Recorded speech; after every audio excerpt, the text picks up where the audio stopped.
बिस्मिल्लाहिर्रहमानिर्रहीम। अस्सलाम वालेकुम नाज़रीन, आप देख रहे हैं मुदस्सिर स्पीक्स और उम्मीद है कि आप सब खैरियत से होंगे। आज खुसूसी तौर पे बात करेंगे ज़ारा कत्ल केस के हवाले से। काफ़ी दिनों से इसके ऊपर कोई भी अपडेट जो है वो सामने नहीं आई है और आप लोगों के कमेंट्स जो हैं वो इस टॉपिक से हवाले से जो है वो सामने आ रहे थे। इसके ऊपर जो है वो लोग ये कह रहे थे कि इस केस के ऊपर कोई भी बातचीत नहीं हो रही है, कोई भी अपडेट नहीं सामने आ रही है। तो वहाँ पर मैंने अर्ज़ की थी कि जैसे ही इस हवाले से कोई स्टोरी सामने आती है तो ही इस हवाले से गुफ्तगू की जा सकती है, या जो भी अपडेट आती है वो भी आपके सामने की जाती है। लेकिन पिछले कुछ दिनों से इस केस के हवाले से कोई भी तफसीलात सामने नहीं आई थी। तो आज जब शब्बीर अहमद के साथ, जो कि ज़ारा के वालिद हैं, उनसे गुफ्तगू हुई और उनकी जो चैट है वो भी आपके साथ शेयर करूँगा। आप स्क्रीन पर साथ देख रहे होंगे। इस केस के हवाले से थोड़ी सी गुफ्तगू उनके साथ हुई है, जो कि अपडेट लेना चाह रहे थे हम, तो उस हवाले से भी उनका मौक़िफ़ सामने आया है, वो आपके साथ शेयर करते हैं इस सारे वाक़े वीडियो के अंदर। और इसके साथ साथ शब्बीर साहब की तबीयत जो है वो काफ़ी दिनों से नासाज है और वो उस तरीके से बेहतर दिखाई नहीं दे रहे। तो मुख्तसर जो बात हुई वो आपके साथ शेयर करेंगे। थोड़ा सा अगर हम बैकग्राउंड की बात करें तो ज़ारा कत्ल केस के हवाले से तकरीबन 5 माह का अरसा जो है वो गुजरने वाला है, लेकिन अभी तक जो है वो इस हवाले से कोई भी पुलिस जो है वो चालान जमा नहीं कर पाई है। पिछले हफ्ते की जब इनसे बात हुई थी तो वो तब जो है वो बड़े पुरुमीद थे कि इस वीक के अंदर जो है वो ये चालान जमा हो जाएगा, लेकिन बदकिस्मती से अभी तक पुलिस की जानब से चालान को फाइनलाइज़ नहीं किया गया है। पहले इसका चालान मुकम्मल किया गया था, लेकिन उसके बाद जो है वो प्रोसिक्यूशन की जानब से उसके ऊपर एतराज़ात लगाए गए, क्योंकि जो उनमें तफसीलात बयान की गई थी, जो कि आप कह लें कि हक़ाइक़ रखे गए थे इस चालान के अंदर, जो भी तफसीलात थी उसमें बहुत सारी चीज़ें जो है वो कमी बेशी के साथ वहाँ पर मौजूद थी। प्रोसिक्यूशन ने उनके ऊपर एतराज़ात लगाए थे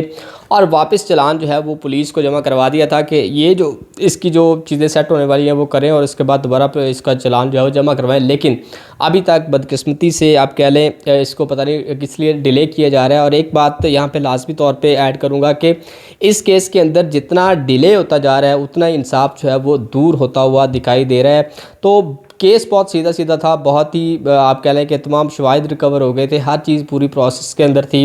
मुलजमान की जानब से जो है वो उस तरीके से एतराफ़ भी कर लिया गया था। नवीद जो है वो मरकज़ी मुलज़म इसको बनाया गया, लेकिन कुछ चीज़ों को कुछ अफराद को बचाने के लिए, यास्मीन को बचाने के लिए, सूरा को बचाने के लिए और दीगर जो मुलजमान हैं उनको आप कह लें कि एक तहफ़्फ़ुज़ देने के लिए इस तमाम केस को जो है वो लंबा किया जा रहा है, इसको बढ़ाया जा रहा है। लेकिन बदकिस्मती से जो ज़ारा है उसको हमें इंसाफ मिलता हुआ मुझे कहने दीजिए ये माज़रत के साथ कि अब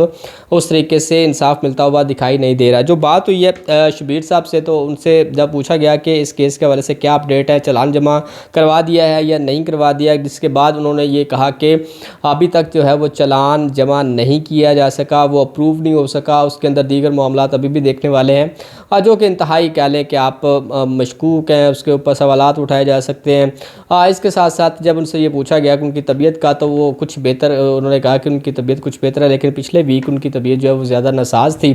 क्योंकि ईद भी थी और इस पर इतना जुल्म जो किया गया है, जो उसकी बेटी के साथ किया गया, वो उनकी पहली ईद थी। और ज़ाहिर बात है वालिदैन जो है वो अपने बच्चों के साथ ईद मनाते हैं, लेकिन इस दफ़ा की जो ईद थी वो ज़ारा के बगैर थी। और इस बारे में अब क्या कहा जा सकता है कि एक बाप जिसकी बेटी चली गई हो और इतनी बेईमाना तरीके से उसको मारा गया हो, तो वो सारी चीज़ें जो हैं वो उनके सामने थी, जिसलिए वो कुछ चीज़ें, और वो कहते हैं कि रात को उन्हें नींद भी नहीं आती, सारी रात जो है वो ज़ारा की जो बातें हैं वो सोचते रहते हैं, इसलिए उनकी नींद की कमी की वजह से भी उनकी सेहत के हवाले से कुछ मसाइल पैदा हो रहे थे। लेकिन अब थोड़ा सा उसके अंदर जो है वो बेहतरी महसूस कर रहे हैं। इसके बाद जी शाफ़े के बारे में पूछा गया तो उनका ये कहना है कि शाफ़े जो है वो अपने वालिद के साथ सऊदी अरब में ही है और वो अभी तक वापस नहीं आए थे। पिछले दिनों आपने देखा होगा इस केस में ये भी खबर सामने आ रही थी कि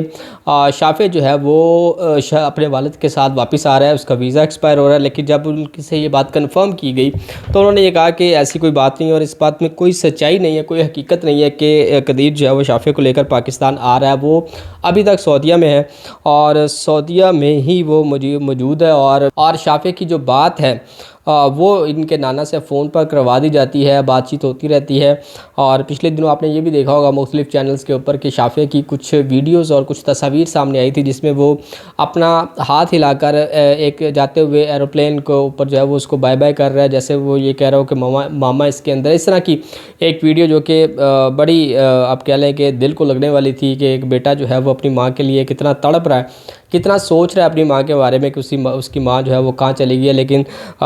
शायद उसे ये नहीं मालूम कि पूरी ज़िंदगी के लिए अब उसकी वालदा जो है वो उनको नहीं मिलेंगी। तो ये इसके हवाले से तफसीलात थी, थोड़ी बहुत जितनी भी आई वो आपके साथ शेयर की, क्योंकि आप लोगों के जज्बात इस केस के साथ जुड़े हुए हैं और मैंने हत्तुल इम्कान कोशिश की है कि शुरू दिन से आपको इस केस के हवाले से आगाह किया जाए और जितनी भी इंफॉर्मेशन आती है जिस तरह से भी आती है आपके सामने रखने की कोशिश करता हूँ,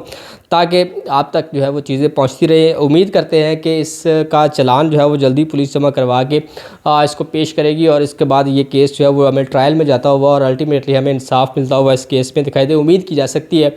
लेकिन अभी तक की जो सूरत हाल है, जो सिचुएशन है, जो कि ग्राउंड रियलिटीज़ हैं, उसमें ऐसा जो है वो कम ही दिखाई दे रहा है कि इस तरह की चीज़ें पॉसिबल हो सकती है। खैर, इस दुआ के साथ कि ज़ारा को जो है वो आसानी मिले उसके केस में और उसको इंसाफ मिले, हमारी ये दुआ है। और आप तमाम बाप की भी यकीनी तौर पे दुआ होगी कि अल्लाह ताला उसके लिए आसानियाँ करे, उसकी आखिरी जो मनाजिल हैं वो आसान फरमाए और होपफुली उसकी रूह को भी सुकून मिलेगा अगर पाकिस्तान के अंदर जुडिशल सिस्टम जो है वो इसके ऊपर काम करता है और इस केस को लाजमी तौर पे इंसाफ की तरफ लेकर जाता है। तो उम्मीद है कि ये हमें अच्छी खबर इसके हवाले से मिलेगी। आज की इस वीडियो के लिए इतना ही, इजाज़त दीजिए, अल्लाह हाफ़िज़।